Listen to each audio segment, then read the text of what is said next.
बिस्मिल्लाहिर्रहमानिर्रहीम। अल्लाहुम्मा सल्लि अला सय्यिदिना व मौलाना मुहम्मद मुबारक वसल्लम।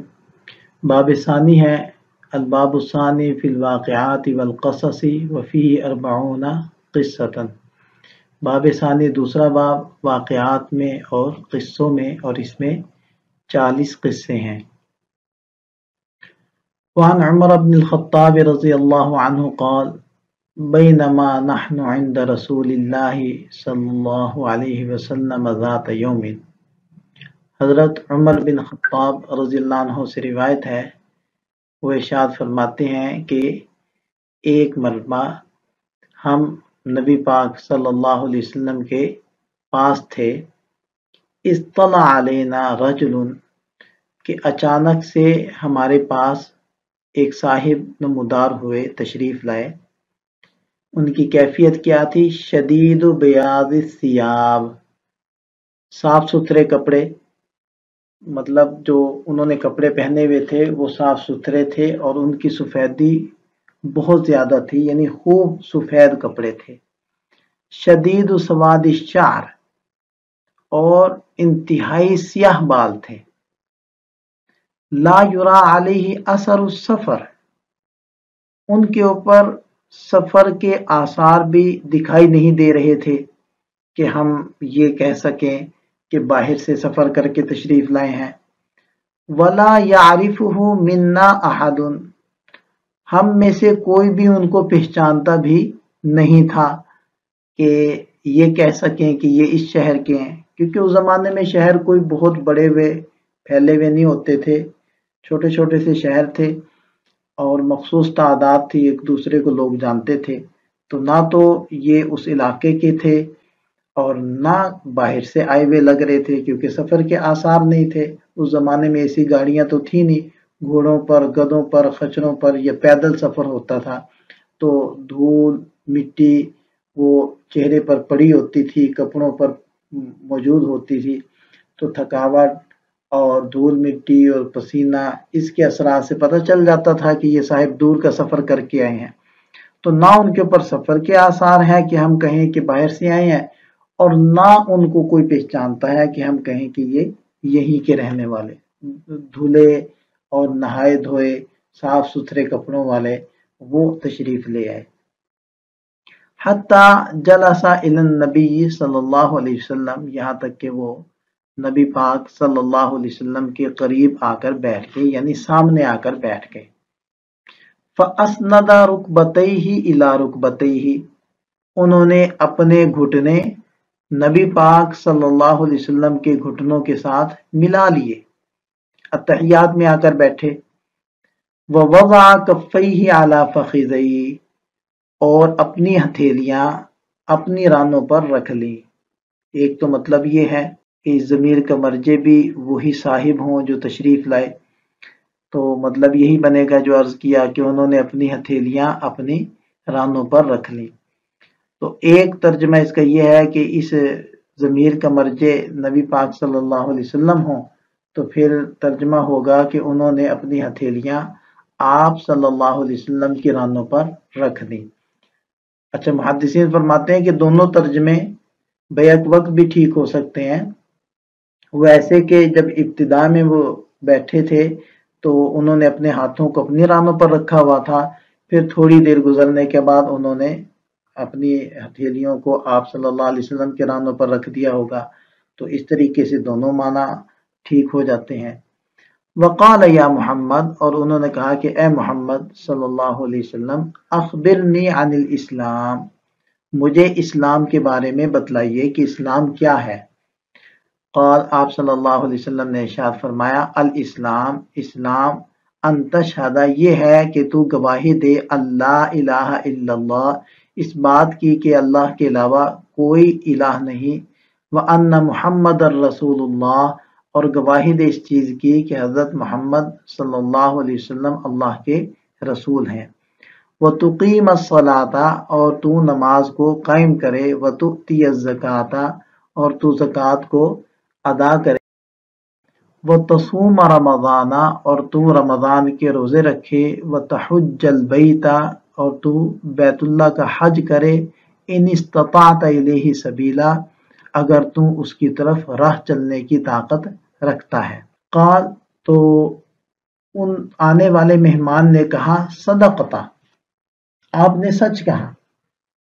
तो रावी जो हज़रत उमर फारूक रज़ियल्लाहु अन्हु हैं, वो कहते हैं कि फ़अजिबना लहू, हमें उस शख्स पर बड़ा ताज्जुब आया कि यसअलुहु व युसद्दिकुहु, कि पूछता भी है और तस्दीक भी करता है, क्योंकि पूछना इस बात की अलामत थी कि इनको नहीं आता, और तस्दीक करना इस बात की अलामत थी कि इनको पहले से आता है। तो अजीब बात थी। तो फिर उन्होंने कहा कि फ़अख़बिरनी अनिल ईमान, आप मुझे ईमान के बारे में बतलाइए कि वो क्या है। क़ाल, आप सल्लल्लाहु अलैहि वसल्लम ने इरशाद फरमाया, अन तुमिन बिल्लाहि, ईमान ये है कि तू अल्लाह पर ईमान लाए, व मलाइकतिही, और उसके फरिश्तों पर ईमान लाए, व कुतुबिही, और उसकी किताबों पर ईमान लाए, व रुसुलिही, और उसके रसूलों पर ईमान लाए, वल यौमिल आखिरी, और आखिरत के दिन पर ईमान लाए, व तुमिन बिल क़द्रि खैरिही व शर्रिही, और अच्छी और बुरी तकदीर पर तू ईमान लाए। क़ाल, तो उन्होंने कहा, सदक़ता, आपने सच कहा। क़ाल, फिर उन्होंने पूछा, फ़अख़बिरनी अनिल इहसान, आप एहसान के बारे में मुझे बतलाइए। क़ाल, नबी पाक सल्लल्लाहु अलैहि वसल्लम ने इरशाद फरमाया, अन ताबुदल्लाह, एहसान ये है कि तू अल्लाह की इबादत करे, कअन्नका तराहु, गोया कि तू अल्लाह को देख रहा है, यानी ये गुमान कर ले कि अल्लाह मेरे सामने है और मैं अल्लाह के सामने मुअद्दिब खड़ा हूँ, जैसे कि एक दरबारी अपने बादशाह के सामने मुअद्दिब खड़ा होता है, तो ये कैफियत अपने ऊपर तारी करो। फ़इल्लम तकुन तराहु, फिर अगर तुम उसको नहीं देख रहे, यानी ये कैफियत तुम्हारी ना बने, फ़इन्नहु यराक, तो ये कैफियत बना लो कि वो तुझे देख रहा है। जैसे आदमी अपने वालिद साहब से डरता है, या अपने उस्ताद साहब से डरता है, अपने शेख से घबराता है, तो जैसे उस्ताद साहब, तालिब इल्म को ये पता चल जाए कि उस्ताद साहब मुझे देख रहे हैं, तो उसका क्या मामला होता है, उसकी क्या नौयत होती है। तो फरमाया कि इस तरीके से तुम भी अपनी शक्ल बना लो। क़ाल, तो फिर उन्होंने कहा, फ़अख़बिरनी अनिस्साअती, आप मुझे क़यामत के बारे में बतलाइए। तो क़ाल, नबी पाक सल्लल्लाहु अलैहि वसल्लम ने इरशाद फरमाया, मल मसऊल अन्हा बिअअलम मिनस्साइली, जिससे पूछा जा रहा है वो पूछने वाले से ज्यादा नहीं जानता, यानी साइल और मसऊल इस मामले में दोनों बराबर हैं। जैसे साइल को इल्म नहीं, इसी तरह मसऊल को भी इसके बारे में कोई इल्म नहीं है। क़ाल, उन्होंने कहा कि फ़अख़बिरनी अन अमारातिहा, अच्छा तो फिर मुझे क़यामत की निशानियों के बारे में बतलाइए। तो क़ाल, आप अलैहिस्सलाम ने इरशाद फरमाया, निशानी ये है, अन तलिदल अमतु रब्बतहा, कि बांदी अपनी आका को जन्म देगी। बांदी अपनी आका को जन्म देगी, इसका मतलब यह है कि क़ुर्बे क़यामत में औलाद ऐसी हो जाएगी कि वो हुक्म चलाएगी, आर्डर चलाएगी, और माँ बेचारी चुप करके काम करेगी नुकरानी बनकर। फ़अन्तरल हुफ़ातल उरातल आलता, और ये अलामत है कि तू देखेगा कि नंगे पाँव, नंगे बदन, अल आला, तंग दस्त या तही दस्त, खाली हाथ, मुफलिस आदमी, रिया अशाई, बकरियों को चराने वाला, यततावलून फिल बुनियानी, वो तामीर में एक दूसरे से आगे बढ़ जाएंगे, मुकाबला बाजी होगी, यानी घटिया और कमीने लोगों के पास पैसा आ जाएगा और वो पैसे को उल्टे सीधे तरीकों से उड़ाएंगे, इमारतों में लगाएंगे और उसी के जरिए से फख्र करेंगे। बेइल्म किस्म के लोग होंगे, जुहाल लोग होंगे, उनकी इज्जत होगी पैसे की वजह से, और जो अस्हाबुल इल्म होंगे उनकी नाकदरी की जाएगी। क़ाल, रावी कहते हैं यानी हज़रत उमर रज़ियल्लाहु अन्हु, सुम्मन तलक़ा, वो फिर चले गए, फलबिस्तु मलियन, मैं कुछ वक्त ठहरा रहा, सुम्मा क़ाल ली या उमर, फिर आप सल्लल्लाहु अलैहि वसल्लम ने मुझे कहा, ए उमर, अतदरी मनिस्साइलु, क्या तुम जानते हो कि ये पूछने वाला कौन था। قلت میں نے کہا اللہ و رسولہ اعلم، اللہ اس کے رسول ہی بہتر جانتے ہیں۔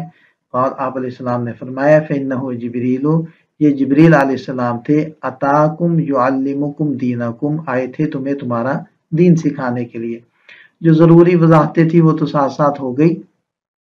اصل میں حضرات صحابہ کرام پوچھنے سے بعض دفعہ گھبراتے تھے، مرعوب ہو جاتے تھے، تو اللہ تعالیٰ نے حضرت جبریل علیہ السلام کو بھیج دیا تاکہ وہ مختلف سوالات کریں، اور پھر ان سوالات کے جوابات ان کو تو اصل میں نہیں چاہیے تھے، اصل میں تو وہ سنوانا چاہتے تھے حضرات صحابہ کرام کو، تو ان کی برکت سے حضرات صحابہ کرام کو بہت سارا علم دین کے بارے میں مل گیا۔ اس حدیث کے راوی حضرت عمر فاروق رضی اللہ عنہ ہے، عمر بن خطاب ان کا نام ہے، اور کنیت ابو حفص ہے۔ قریشی خاندان سے تعلق ہے۔ تقریباً 40 مرد اور 11 عورتوں کے بعد مسلمان ہوئے۔ رنگ گورا تھا، سرخی غالب تھی، قد مبارک لمبا تھا۔ حضرت ابوبکر صدیق رضی اللہ عنہ نے اپنی زندگی میں ہی اپنا خلیفہ بنا دیا تھا۔ مغیرہ ابن شعبہ رضی اللہ عنہ کے غلام ابو لؤلؤ نے ان کے اوپر حملہ کیا تھا خنجر سے۔ مشہور قول کے مطابق 27 ذوالحجہ 23 ہجری کو زخمی ہوئے تھے، اور 1 محرم الحرام کو ان کا انتقال ہوا تھا۔ اس وقت عمر 63 سال تھی، خلافت کی مدت 10 سال 6 ماہ تھی۔ جنازے کی نماز حضرت صہیب رومی رضی اللہ عنہ نے پڑھائی، اور قیامت تک کے لیے آپ صلی اللہ علیہ وسلم کے پہلو میں آرام فرما رہے ہیں۔ آپ سے 539 روایات احادیث وہ کتابوں میں ملتی ہیں۔